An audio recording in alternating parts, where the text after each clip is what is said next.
Hi, good evening, everyone. We're still tracking widespread rain across the D.C. metro area, and some areas of the DMV going to dry out for the next few hours before another wave of rain starts to make its way across our area. We'll time things out coming up. You see stuff on TV and you're just like, oh, that's not going to happen. I think I'm not going to walk around here for a little bit, so. Oh, coming up at 9, a shocking twist to a murder case. A man tells police he's made a gruesome discovery, a decapitated body in his backyard. Days later, he confesses to that crime. The chilling signs that made some neighbors suspicious. Plus, the battle over the new FBI headquarters. One day after Virginia leaders make their case, Maryland politicians tell DC News Now why the site should be theirs. And big savings on home appliances. We are stretching your dollar tonight with a good weekend deal to keep your energy bills down. Good evening, and thank you so much for joining us for DC News Now at 9. I'm Tasmin Mahfouz. Hi, everybody. I'm Chris Flanagan, and developing tonight, we're learning more details of a gruesome murder in Northeast D.C. Yeah, where court documents say a dismembered and decomposed body was found in a Brooklyn backyard. It happened at a home on the 1300 block of Kearney Street Northeast, and that's where our Mariel Carbone is for us tonight. Mariel, neighbors tell you they're still feeling so uneasy after hearing this news. Yeah, Tasmin, they say they never expected something like this to happen so close to home, let alone a few houses down from where they live. Now, tonight, a detailed affidavit paints a picture of what happened at this home here on Kearney Street, an attack that left a body decomposing for months.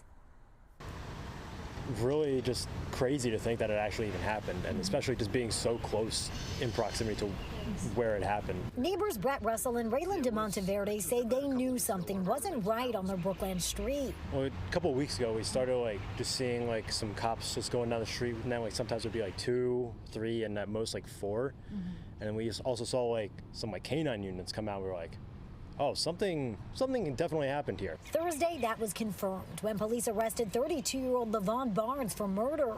You know, you see stuff on TV and you're just like, oh, that's not going to happen. The hit Netflix show, Jeffrey Dahmer, you're like, oh, okay, that was old.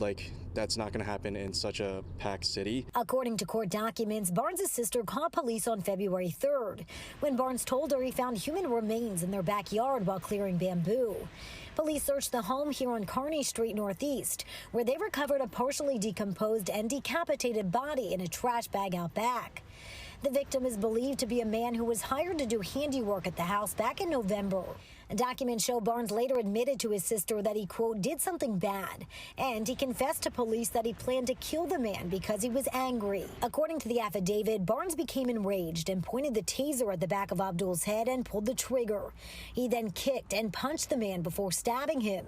Scared of leaving evidence, he says he purchased an axe at Ace Hardware and dismembered the man, getting rid of his head and arms in the trash. I think I'm not going to walk around here for a little bit, so. De Monteverde and Russell say they aren't overly concerned for their safety, but just knowing that's going on down there, it'd be a little bit slightly more on edge.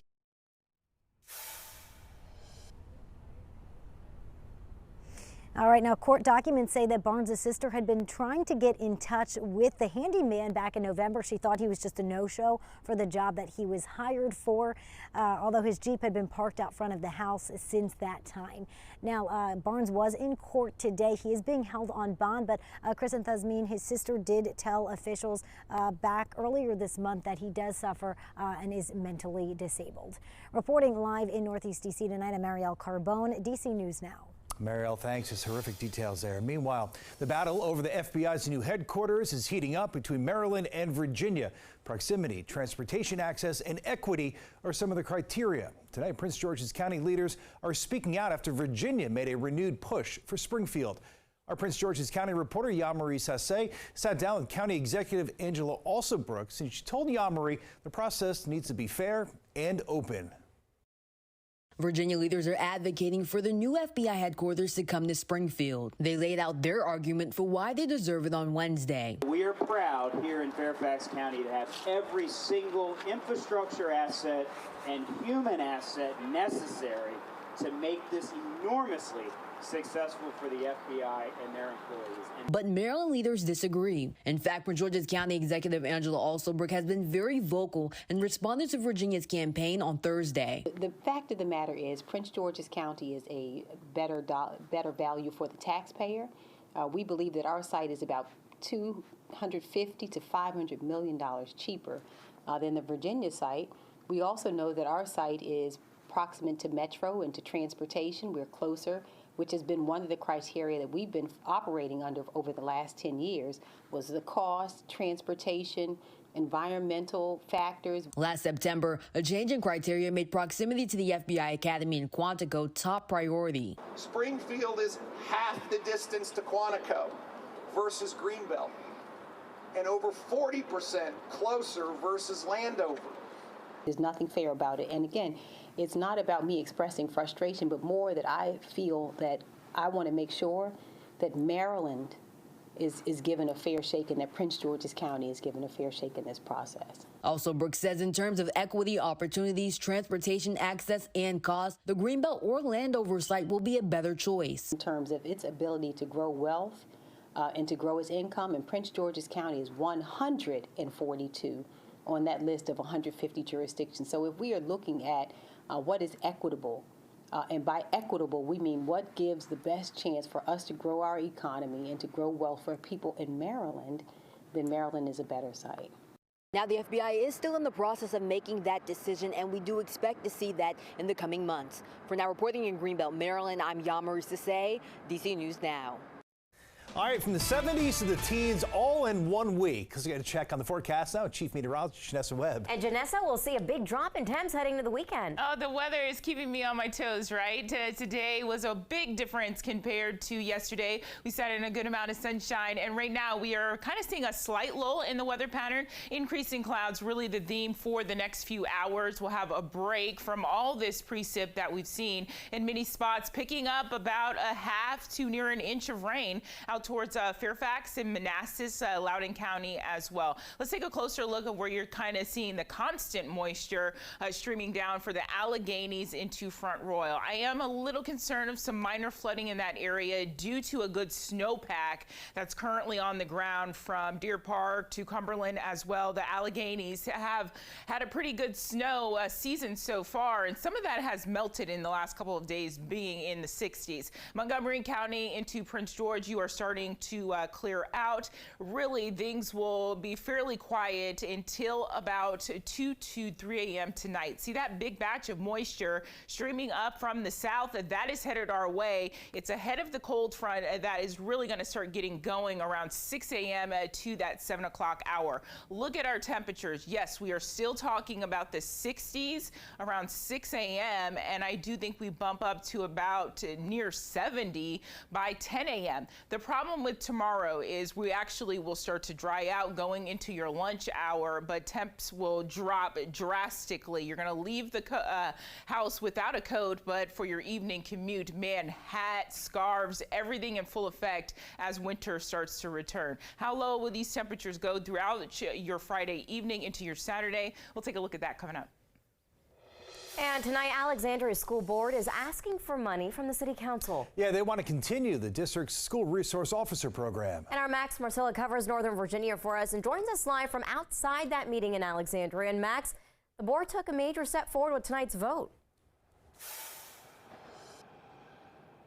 It did, yeah. It's asking City Council, formally asking them to fund the school resource officer positions, at least continue to fund them, because the SROs are in school right now. But this comes after a long back and forth with those school resource officers. Recently, an advisory group said they should remain in schools. Now, that group said that the officers in schools wouldn't alone solve the problem of student safety, but they were worried what would happen, what the message would be if the school district decided to get rid of the officers. Again, this comes after a back and forth that's predated this school year. For a while, school resource officers were not in buildings. Then they were, after school officials pleaded to City Council to undo their decision. It even led to some criticism from the Virginia Attorney General and Governor. But tonight there was a show of support for those officers.